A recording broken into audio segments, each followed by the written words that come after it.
friends, it's Shauna, your nerdy girlfriend and counselor from simpleonpurpose.ca. If you are joining us for the new year, if you just started searching like intentional living or living life on purpose or goals or something, and you found this podcast, welcome. I'm so glad you're here. Just to give you the quick and fast context, I am a mom of 3 kids who are now 11, 10, and 8. And around here, we talk about ways to simplify your home, your heart, and your life so that you can show up for your life and live your life on purpose. Live it intentionally. Live it with peace and purpose and presence and enjoy it. This episode is a follow-up to the last one on creating your future and how we actually have the power to create our future when we turn off the autopilot. And some of the main points to notice in that episode were that we're really conditioned on how we show up in the world, and we really live from that condition. So everything we learned from our upbringing, from our past, it informs what we believe is possible, what is acceptable, what is safe, what to pursue. And so essentially, really, our past, everything we learned in our past, how we've shown up in our past, it dictates how we show up for our future. Our past dictates our future, when we're living on autopilot, that is. But we have this part of our brain when we are in a calm state, we can access it. It's that part that allows us to think logically, long-term, big picture ideas. It's that part that says, wait a minute, if I have ketchup chips and whiskey each night, where will that get me in 5 years? Is that where I want to be? Or it's that part of our brain that says, I usually go through the day in a fog. I don't feel like I'm present with my kids. Is that what I want? And then what do I want? How do I want to show up as a mom? That's kind of the part of our brain that we get to tap into when we shut off the autopilot, we shut off the stress, the anxiety, and we just be still for a minute. I do have an episode from the past called Signs You Might Be on Autopilot, Living on Autopilot, and I'll make sure to link that in the show notes. But really, it's all about shutting off the autopilot for a second and opening the door to intentional living on purpose, where we start to consider what life could be, what we want it to be. And over the years for myself doing this work, I've used this analogy of me being a ship. And I really think it's because I heard this quote when I started doing this work. And the quote is, "A ship is safe in the harbor, but that's not what ships are for." I would like to tell you who said that quote, but I've searched it up and there's like 4 different people that it is attributed to, so I'm not too sure. But that quote, it really came to me at a time where I was becoming aware that I had built up my life on a desire to just have comfort and ease, and maybe not always in the peaceful sense, but definitely in the relief sense, where I just don't have to deal with the conflict or doing the hard thing, which of course in the long run does not really result in a life of comfort and ease, but a life of things swept under the rug and a life of avoiding the hard thing and then being faced with the harder thing in the long run. I'll put a couple episodes in the show notes that kind of dig more into comfort, peace, and relief, those kind of concepts. And as I was becoming aware, I think, and for most of all of us, that we are living in a way that just helps us through cope much of life. And I think around 30 is when we become painfully aware that our coping habits that helped us to survive the earlier parts of life and kind of get through and manage and feel okay and feel acceptable, they're now the source of much of our suffering, and we need a new way. So we have this gap where we start to consider what the new way could be. And so today I want to talk about this new way. I want to talk to you about listening more deeply to yourself and asking, what do I want? And I think there's 2 approaches we can take to this. On one, considering that big draw you feel deep down inside. What do your bones ache for? What does your heart groan for?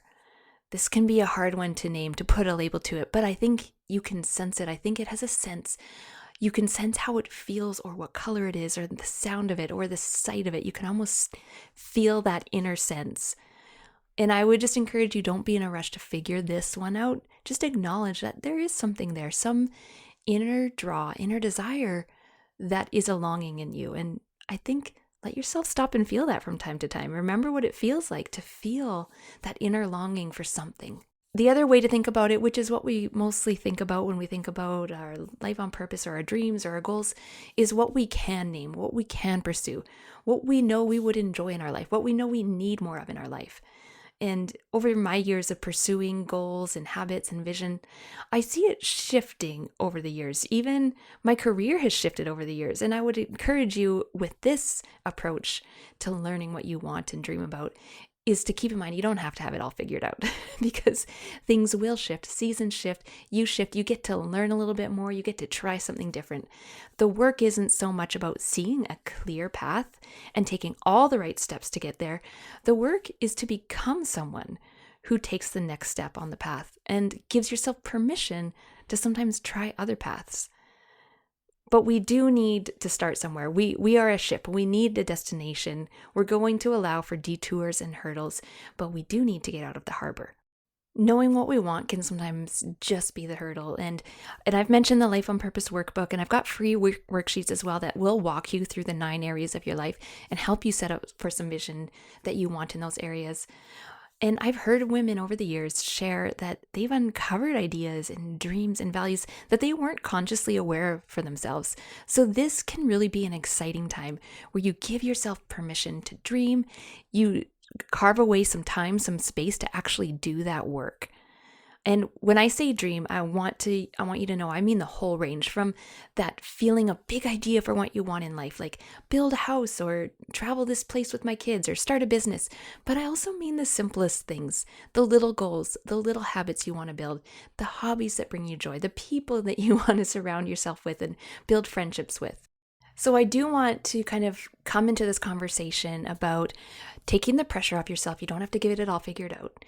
And to also take the pressure on yourself on just thinking about the simplest little things that you desire in your life and allowing space for the big things you desire in your life. Because ultimately, who I'm talking to today is for those of you who aren't excited or who feel overwhelmed or who feel lost or who feel like you don't have dreams, or maybe you don't even want to have dreams.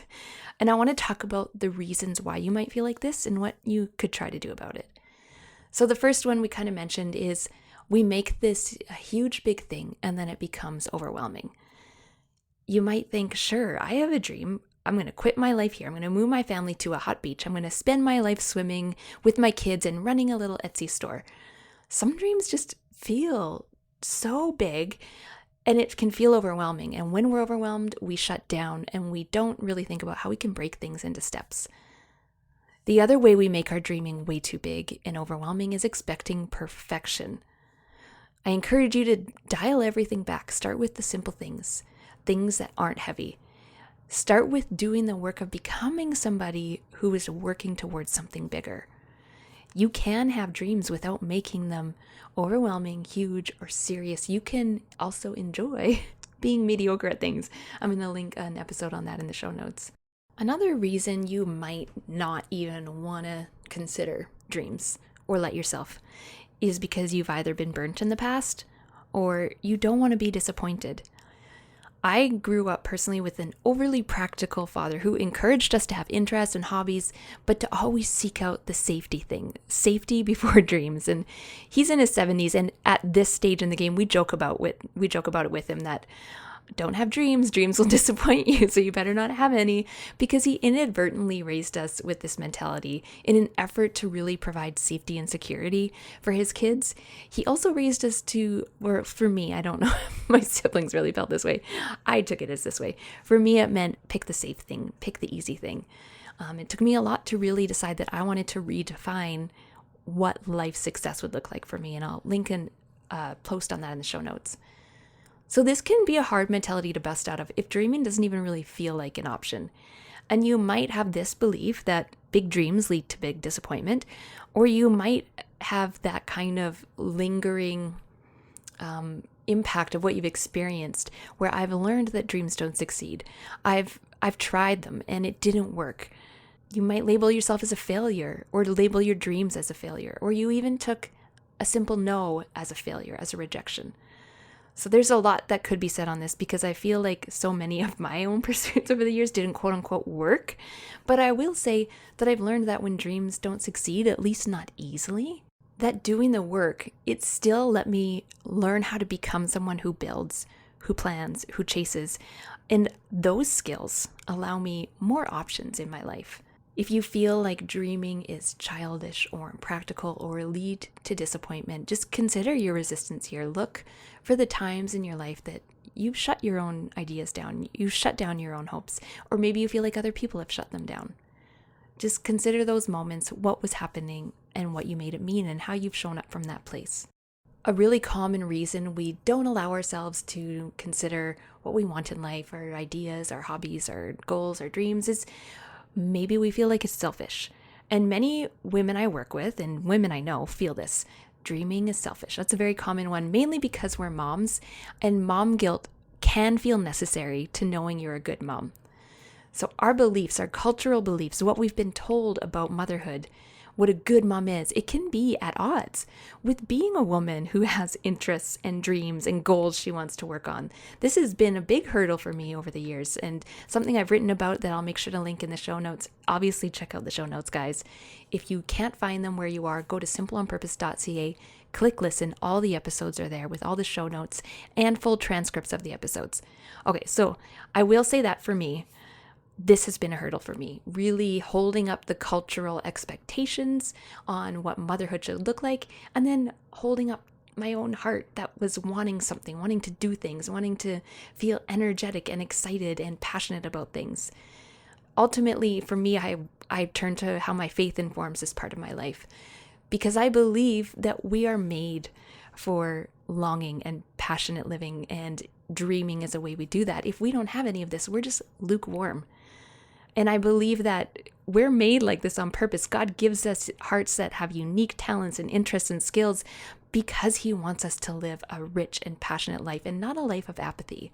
A few other reasons that I think dreaming can feel really hard. One is we don't feel qualified. We feel like our dreams are out of reach. We don't have the ability to achieve them. And two things could be happening here. One is our dream is in the panic zone. So we have 3 zones we can really live in. The comfort zone, we're safe, we're not really challenged. Then just beyond that, where most of us struggle to just move into this next zone, the adventure zone. That's where things are challenging, but we also enjoy the challenge. Like, it's kind of exciting, it's kind of motivating. And then beyond the adventure zone, there's the panic zone. That's where alarm bells go off. We've gone too far, we're out to sea, we're in the storm, we have no idea to navigate. I think a big reason why it's hard for us to move from the comfort zone into adventure zone is because most of us think we have to go right to the panic zone, and we spend less time getting to know what's in our adventure zone and work on making that bigger and work on exploring it and learning how it feels. The other part here is obviously doubting our own abilities. I've talked about this on the imposter syndrome episode. For me, I'll say, I don't know if I've ever felt qualified. Feeling qualified, confidence is something that you get from doing the work. Another reason this all might be hard is you might not have any clue. No inspiration, just a blank space. So when someone asks you even where you want to eat dinner, you're like, I don't know. You might just feel out of touch with the things that bring you joy or your interests. Maybe you even just shut this part of you down over the years. So your job here is to learn how to inspire yourself. It means giving yourself to do this, some space to do this without pressure, and just start so simple. What do I want to listen to on Spotify right now? What do I feel like eating right now? What do I want to wear today? And don't be surprised if I recommend starting a Pinterest board for it, because that can just be a really helpful tool at visually starting to put some ideas together. So pick an area of your life that you want to get started. Like, I want to get passionate about cooking, and start pinning things. Or I want to get passionate about, I don't know, plants. I don't know. It's one of my passions. And just start pinning things. James Clear has an email list, and he had a recent quote in one of his emails that said, "You have to show up before inspiration will. So be willing to learn how to inspire yourself." And a final reason I want to share with you, we all know there's more, is that we have put ourselves in a waiting stage, in the waiting room of life. And yes, there are some seasons that really demand that we wait. Some seasons of our life call us in. We need to do some hard work. We need to turn inward. But for some of us, we stay in the waiting. It's easy to not have to do anything, to not take responsibility when you're quote unquote waiting. So some work here is to pay attention to yourself. Am I putting myself in a waiting room? Am I ready to open the door? Am I ready to kind of take a step out of here? Maybe in one of these, you can see, or in one of these points, you can see yourself. You can see a reason why dreaming might be hard for you. This is something I've talked on for many years. It's something that I've also shared on over at A Little Light. If you want to read about these points with a little bit more of a faith-based point of view, I'll make sure to link on an old post I have over at A Little Light. But ultimately, wherever you find yourself at, all you need to do is acknowledge that there is something different that I wish for. And it doesn't mean, listen to this, it doesn't mean you have to dismiss your current life. It doesn't mean you have to find problems with your current life. You can just want something different for the sake of wanting something different. You can make change when things feel great. Or you can wait for it to feel really hard, and that will drive you to make a change.